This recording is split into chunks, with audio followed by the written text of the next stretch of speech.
Right, hello everybody. Here's another little music production ramble inside Ableton Live. And I want to talk today about Snare Reverb.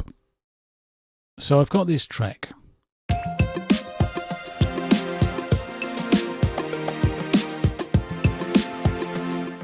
Fairly solid snare, but it needs something extra. And I thought, yes, reverb. I mean, I could attach just a bit of reverb on the end of it, but I thought, why not? Let's try, one of these big gated snares, right? So I looked up some YouTube tutorials, and they talk about, generally they talk about having a return track, you have your reverb up front, and you have a gate device at the end, right? So I've followed a couple of things, and it seems to work, basically.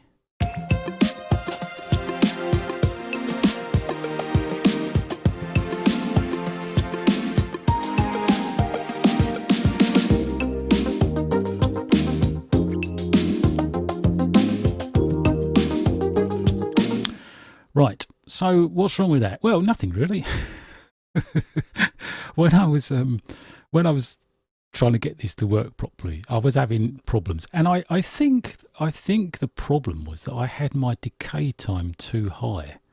I think I had it something like I've seen some YouTube tutorials which have a really high decay time, but when I did that, I was getting this strange effect, which I think is highlighted when I hover over this return value here, and you see the description on the left. It talks about chatter caused by the gate rapidly opening and closing when the input signal is near the threshold. And I think I was getting some of that due to this high decay time. So let's see if I can get that to happen.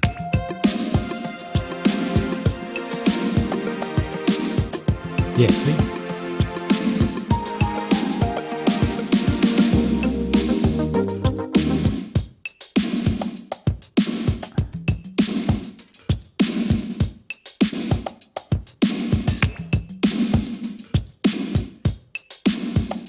Yeah, see, it's something going on there, right? And I think it's because I had this decay time too high. So I think I solved the problem.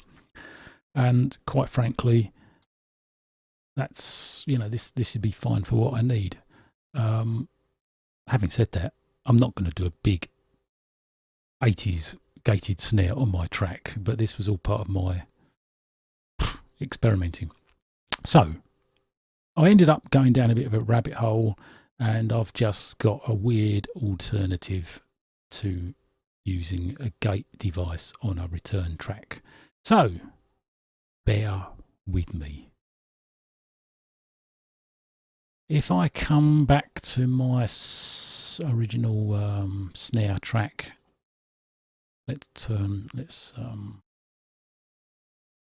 right. So sounds like this. Right, so now what I'm going to do is I'm just going to create a snare reverb sample. So if I just do a Control T here, and I just want to record one hit.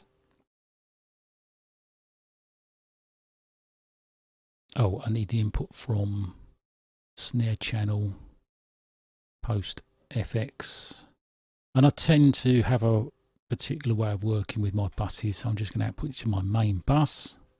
I'm going to record it.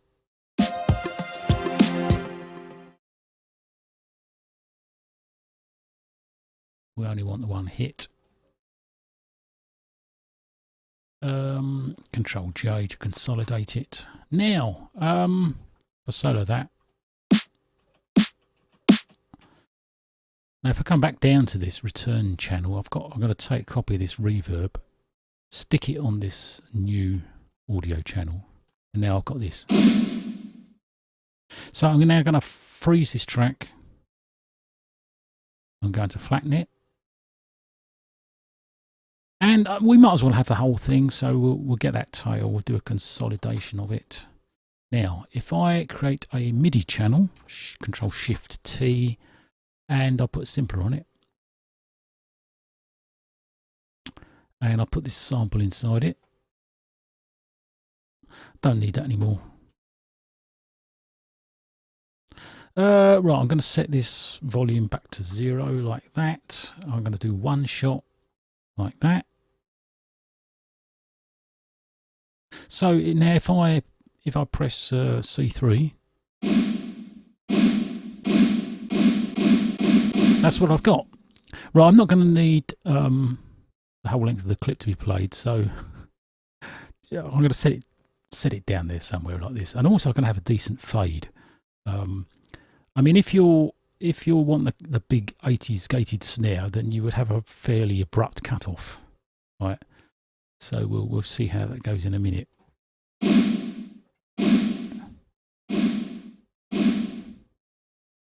So now all I need to do is get some MIDI to match my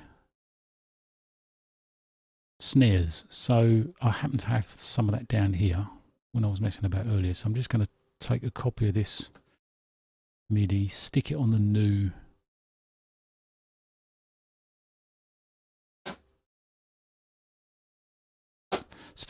channel like that.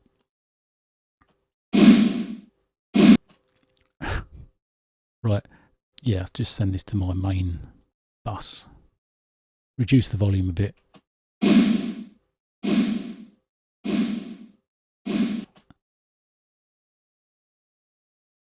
So the original snare is here, the reverb is on this channel, and you know, so the volume is considerably less. I would say probably it needs to be about 8 or 10 decibels less than the original. So if I play it, we get this. So we're already getting a decent reverb.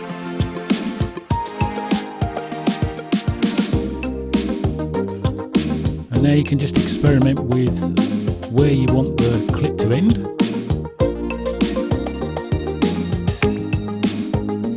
And this fade.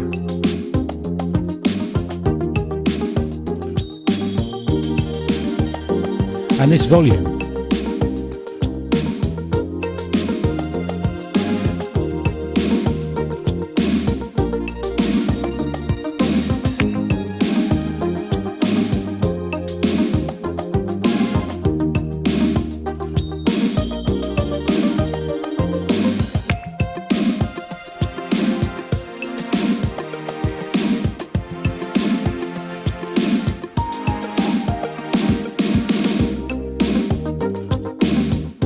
Too loud.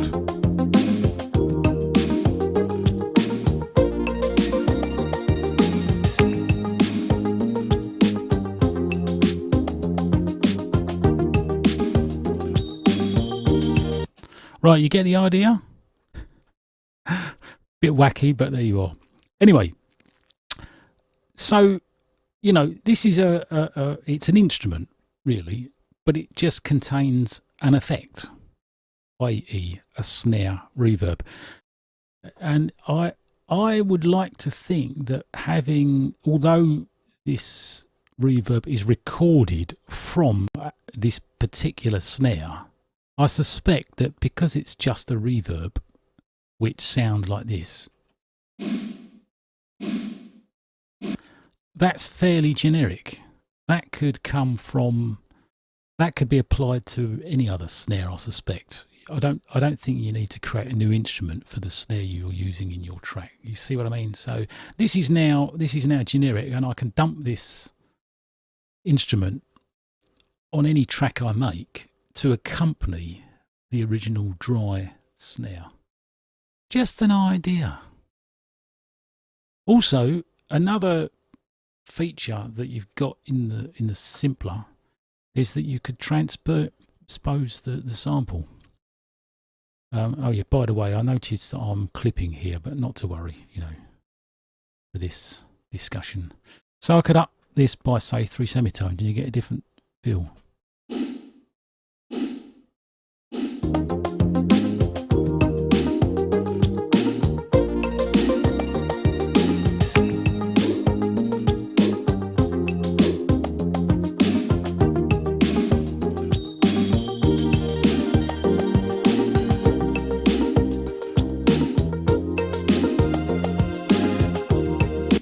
Right, that's it. Thank you. Bye.